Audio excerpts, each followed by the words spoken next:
சங்கீதம் 147 3வது வசனம் இந்த நாளில் உங்களை சுகமாக்குறது. காயமா, வேதனையா, வருத்தமா, அற்புதமான இந்த வார்த்தை இருதயத்தில் பிலீவ் பண்ணி வாயிலே ஆடிக்கடி சுகமானேன், என் காயங்கள் ஆறிற்று, என் உல காயங்கள் இயேசு கிறிஸ்துவினால் ஆறிற்று என்று சொல்லும் பொழுதே அதிசயம் நடக்கும். இருதயம் நொறுங்குண்டவர்களை குணமாக்குகிறார், அவர்களுடைய காயங்களை கட்டுகிறார். அருமையானவர்களை, குடும்பத்தினாலே உடைந்திருக்கலாம், நண்பர்களினாலே உடைந்திருக்கலாம், உறவுகளினாலே உடைந்திருக்கலாம், தொழில் செய்யும் இடத்திலே உடைந்திருக்கலாம். இதற்கு மருந்து கிடையாது, அது உங்கள் உடலையும் வீணாக்கிவிடும். ஆனால் மன ரீதியான ஒரு துன்பத்தை பாட அனுபவிக்கிறீர்களா?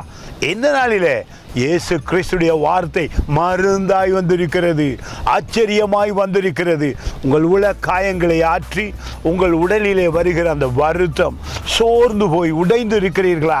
இந்த நாளில் தேவன் தூக்கி எடுத்து சுகமாயிரு, நீ ஆசீர்வாதமாயிரு, உன்னுடைய காயங்களை காட்டினேன் என்று ஒரு மருத்துவராக, அற்புத மருத்துவராக, பரலோக மருத்துவராக தன்னுடைய வசனத்தை உங்களுக்கு இப்போ அனுப்பி உங்களை அற்புதமாக குணமாக்கி அழியாமல் காக்கிறாரே, அவருக்கு நன்றி சொல்லுங்கள். God bless you.